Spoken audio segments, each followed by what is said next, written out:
you all on behalf of Mr. Mahesh Patwari, who is the secretary, Vice President of the Royal Mysore Sailing Club from Mysore, Mr. Mahesh Goda, who is the Secretary of the Handicap Association of Karnataka, and Manjula, who is an India player for the sport of sailing and participating in this competition. She is a specially challenged person. Now, India, as you know, the Paralympic movement is very strong. This time, there were more medals got in the Paralympics, Parallel Olympics by handicapped people than the regular Olympics. So the performance has been excellent. There is a sport called sailing. Is there in the press note if you forget it. It is boats which are operated by the wind. In Kannada it is called Hai Doni. These boats do a race on the water, and that is the competition. It's an international Olympic competition. In India, this competition was not there for specially abled. For the first time, this competition is taking place for specially abled, and it is an Asian event.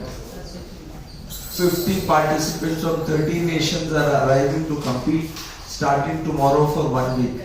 This will be in the KRS backwaters. The dates and the location, everything is given in the press note which is inside this bag. If you have any questions, we will be very happy to answer it. So, 1 minute. Kannadadalli ಹೇಳ್ಬಿಡ್ತಾರೆ. It's a Royal Sailing Club. ಅಂದರೆ selling ಪ್ಯಾರಾಗೆ ಮಾಡ್ತಾ ಇದ್ದಾರೆ. ಬಹಳ ಅದ್ಭುತವಾಗಿದೆ. ಇಂಡಿಯಾದಲ್ಲಿ first time ಇದು 50 country ಬಂದು ಭಾಗವಹಿಸ್ತಾ ಇದ್ದಾರೆ. 8ನೇ ತಾರೀಕಿಂದ 1 ವೀಕ್ ಇರುತ್ತೆ. ಮೈಸೂರು ರಾಯಲ್ಸ್ ಕ್ಲಬ್ ಇದು ಮಾಡ್ತಾ ಇದ್ದಾರೆ. ದಯವಿಟ್ಟು ಅದನ್ನ ಮುಂದೆ ಪ್ರೋತ್ಸಾಹಿಸಬೇಕು ಕೇಳ್ಕೊಳ್ತೀವಿ. Manjula is a participant. She will give you the view of a participant. ಎಲ್ಲರಿಗೂ ನಮಸ್ಕಾರ. ಯಾವುದೇ ಒಂದು ಕ್ರೀಡೆ ಪ್ರಜ್ವಲಗೊಳ್ಳಬೇಕಾದ್ರೆ ಅಥವಾ ಯಾವುದೇ ವ್ಯಕ್ತಿ ಗೆದ್ದ ಮೇಲೆ ಅವರನ್ನ ಸೆಲ್ಫಿಗೆ ಮುಗಿಬೀಳೋದು ಕಾಮನು. ಆದರೆ ನಾವು ಬಿದ್ದಾಗಲೇ ನಮ್ಮನ್ನು ಎಬ್ಬಿಸಲಿಕ್ಕೆ ಸಹಾಯ ಮಾಡಿದಂತಹ RMSC ಸಂಸ್ಥೆ ಇದೀಗ ನಮ್ಮ ರಾಜ್ಯದಲ್ಲಿ ಅಷ್ಟೇ ಅಲ್ಲ, ದೇಶ ವಿದೇಶಗಳಲ್ಲಿ ಜಗಜ್ಜಾಹೀರು ಮಾಡಲಿಕ್ಕೆ ನಮಗೆ ಒಂದು ಒಳ್ಳೆಯ ಅವಕಾಶವನ್ನು ಕೊಟ್ಟಿದ್ದಾರೆ. ಸೊ ಈ ಮೂಲಕ ನಾನು ಆ ಒಂದು ಸಂಸ್ಥೆಗೆ ಚಿರಋಣಿಯಾಗಿದೆ ಅಂತ ಹೇಳಿಕ್ಕೆ ಇಷ್ಟಪಡ್ತೇನೆ. ಜೊತೆಗೆ ನಮ್ಮ ಭಾರತ ದೇಶದಲ್ಲಿರುವಂತಹ ವಿಕಲಚೇತನರು ಯಾವುದಕ್ಕೂ ಕಡಿಮೆ ಇಲ್ಲ. ಅವರಲ್ಲೂ ಒಂದು ಸಾಮರ್ಥ್ಯವಿದೆ, ಒಂದು ಶಕ್ತಿ ಇದೆ ಅನ್ನೋದನ್ನ ತೋರ್ಪಡಿಸಲಿಕ್ಕೆ ಒಂದು ನೀರಿನಲ್ಲಿ ಸ್ವಿಮ್ಮಿಂಗ್ ಬರದೇ ಇರುವಂತಹ ವ್ಯಕ್ತಿಗಳನ್ನ ಕರೆತಂದು ದೇಹದಲ್ಲಿ ಮಾತ್ರ ನ್ಯೂನ್ಯತೆ ಇದೆ, ಮನಸ್ಸಿನಲ್ಲಿ ಎಲ್ಲಾ ಸಾಮರ್ಥ್ಯ ಇದೆ ಅನ್ನೋದನ್ನ ಈ ಸೇಲಿಂಗ್ ಅನ್ನುವಂತಹ ದೋಣಿ ನಡೆಸುವಂಥದ್ದು ಸಾಮಾನ್ಯವಾದಂತಹ ಮಾತಲ್ಲ ಇದು.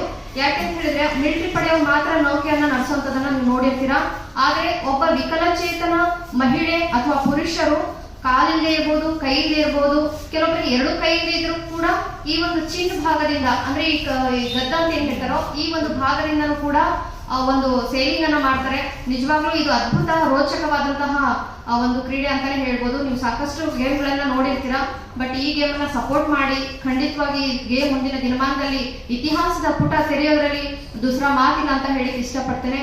ಸೊ ಹಾಗಾಗಿ ಈ ಒಂದು ಕ್ರೀಡೆ 8ನೇ ತಾರೀಕಿಂದ ನಮ್ಮ ಕ್ಲಾಸಿಫಿಕೇಶನ್ ಸ್ಟಾರ್ಟ್ ಆಗಿ 13ವರೆಗೂ ನಡೆಯುತ್ತೆ. ಸೊ ಹಾಗಾಗಿ ಈ ಒಂದು ಕ್ರೀಡೆಯನ್ನ ನೀವೆಲ್ಲರ ಸ್ಟೋರಿ ಕವರ್ ಮಾಡಿ ನಮ್ಮನ್ನ ಬೆಳೆಸಿ ನಮ್ಮ ದೇಶದಲ್ಲಿ ಸ್ಟಾರ್ಟ್ ಆಗಿರುವಂತಹ ಈ ಒಂದು ಕ್ರೀಡೆಯನ್ನ ಹಾಕಿಯನ್ನ ಹೇಗೆ ನೀವು ಪ್ರೋತ್ಸಾಹಿಸಿ ಈಗ ಒಂದು ಉತ್ತಮವಾದಂತಹ ಕ್ರೀಡೆಯಾಗಿ ಹೇಗೆ ಬೆಳೆಸಿದ್ರೋ ಇದು ಕೂಡ ನಮ್ಮ ದೇಶದಲ್ಲಿ ನಮ್ಮ ರಾಜ್ಯದಲ್ಲಿ ಎಸ್ಪೆಷಲಿ ಮಲ್ಲಿಗೆ ನಗರಿ ಮೈಸೂರು ಮತ್ತು ಸಕ್ಕರೆ ನಾಡು ಮಂಡ್ಯದ ಮಧ್ಯದಲ್ಲಿ ಧುಮುಕುತ್ತಿರುವಂತಹ ಒಂದು KRS ನೀರಿನಲ್ಲಿ ನಡೀತಾರಂತಹ ಒಂದು ಈ ಕ್ರೀಡೆ ಉದ್ಭವವಾಗಿರುವಂತದ್ದು ಮುಂದೆ ತುಂಬಿ ಹರಿಲಿ ಸಾಕಷ್ಟು ಜನರಿಗೆ ಮಾದರಿಯಾಗಲಿ ಅನ್ನೋದೇ ನಮ್ಮ ಒಂದು ಸಂತಸದ ವಿಷಯ. ಸೊ ಹಾಗಾಗಿ ಈ ಒಂದು ಕ್ರೀಡೆಯನ್ನ ಆಡ್ಲಿಕ್ಕೆ ಜೊತೆಗೆ ನಮ್ಮನ್ನ ಪ್ಲೇಯರ್ಗಳಿಗೆ ಮುಖ್ಯವಾಗಿ ಬೇಕಾಗಿರುವಂತದ್ದು ಎಲ್ಲರಲ್ಲೂ ಒಂದು ಎಬಿಲಿಟಿ ಅಂತ ಇರುತ್ತೆ. ಆದ್ರೆ ಆ ಎಬಿಲಿಟಿನ ಹೊರಗಡೆ ತರಬೇಕಾದ್ರೆ ಬೇಕಾದಂತಹ ಕೆಲವೊಂದು ಸಹಾಯಗಳು ಪ್ರಮುಖವಾಗಿರುತ್ತೆ. ಎಕ್ಸಾಂಪಲ್ ಹೇಳ್ಬೇಕಂದ್ರೆ KRS ಬ್ಯಾಕ್ ವಾಟರ್ ಅಂತ ಹೇಳ್ಬೇಕಾದ್ರೆ ಅದು ಕಾಡು ಮತ್ತೆ ನೀರು ಇರುವಂತ ಜಾಗ. ಆ ಒಂದು ಸ್ಥಳದಲ್ಲಿ ನಮಗೆ ಉಳ್ಕೊಳಿಕ್ ಆಗಿರ್ಬೋದು, ಊಟದ ವ್ಯವಸ್ಥೆ ಆಗಿರ್ಬೋದು, ನಮಗೆ ಡ್ರೆಸ್ ಕೋಡ್ ಆಗಿರ್ಬೋದು, ಪ್ರತಿಯೊಂದನ್ನು ಕೂಡ ಫ್ರೀ ಆಗಿ ₹1 ಕಾಸ್ಟ್ ಅನ್ನು ತೆಗೆದುಕೊಳ್ತೇನೆ ನಮಗೆ ಉಚಿತವಾಗಿ, ಜೊತೆಗೆ ಬೋಟ್ಗಳ ರೇಟ್ ಏನು ಕಡಿಮೆ ಇಲ್ಲ, ಲಕ್ಷಗಟ್ಟಲೆ ಇದೆ. ಅಂತಹ ಬೋಟ್ಗಳನ್ನು ಸಹಿತ ತೆಗೆದುಕೊಂಡು ಬಂದು ನಮಗೆ ಫ್ರೀ ಆಗಿ ಒಂದು ತರಬೇತಿಯನ್ನು ನೀಡಿ ನಮ್ಗಳ ಮೂಲಕ ನಮ್ಮ ಮನಸ್ಸನ್ನ ಕುಂದಿರುವಂತಹ ಮನಸ್ಸುಗಳನ್ನ ಉಜ್ವಲಗೊಳಿಸುವಂತಹ ರೀತಿಯಲ್ಲಿ ನಾವಿನ್ನೂ ಬದುಕಬೇಕು, ನಾವಿನ್ನೂ ಅಚೀವ್ಮೆಂಟ್ ಮಾಡ್ಬೇಕು ಅನ್ನುವಂತಹ ಮನಸ್ಥಿತಿಯನ್ನು ಬೆಳೆಸಿರುವಂತಹ RMSC ಸಂಸ್ಥೆಗೆ ಮತ್ತೆ ಈ ಒಂದು ಸಂಸ್ಥಾಪಕರಾದಂತಹ ಅರವಿಂದ್ ಶರ್ಮಾ ಸರ್ ಅವರಿಗೂ ಕೂಡ ಈ ಮೂಲಕ ಧನ್ಯವಾದವನ್ನು ತಿಳಿಸಲಿಕ್ಕೆ ಇಷ್ಟಪಡ್ತೇನೆ. Thank you.